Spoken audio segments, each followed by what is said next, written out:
sa Zamel, yan. Zamel ng Bugalyon. So ayan, medyo hindi na ako nakapag-intro at nandito na kami. So yan, si Dragon Ball dito sa Zamel ng Bugalyon. Okay, so yan, ikot tayo dito. I-share ko po at papakita ko sa inyo kung paano po maganda yung Zamel. Yan, sa sobrang linaw po niyan guys, yan. Ganyan po kaganda. Alright, so sa mga bumabalak pong pumunta dito, yung entrance po ay 100 pesos. And yung cottage naman po ay 250 po. So, goods lahat. Tapos yung video ko naman ay hulugan mo ng 5 piso. Okay?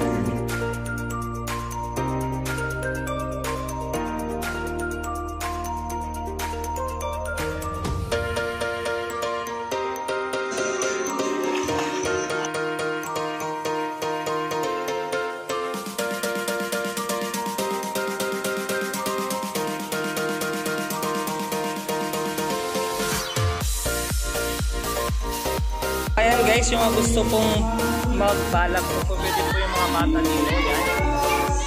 Kasi pumunta kami dito pwede yung mga bata. So okay naman po siya guys. Sobrang linaw at nalaging linis. Guys, yung mga kasama ko, puro bata ang maingay. So sa gustong mag-birthday or mga kaibigan nyo or kamag-anak, i-recommend ako po itong Zamel, okay? Nang Bugalyong Pangasinan, search nyo na lang po sa Facebook nila.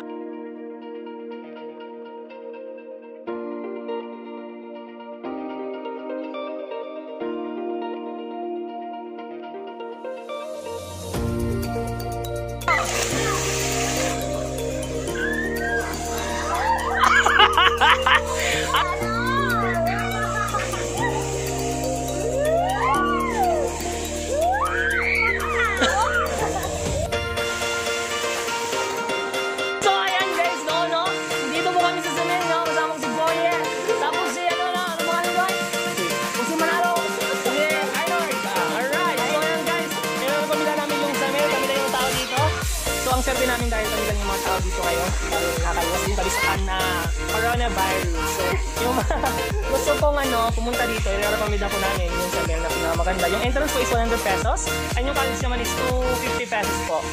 Kung gusto niyo naman yung mag-birthday sa taas, siguro nasa 1.5 po yan. Ayan. Yun, no? Binyan, kasal, ganon. Alright guys. Nakaligo na ako, so uwi na kami. So, ayan. Mag-birthday natin.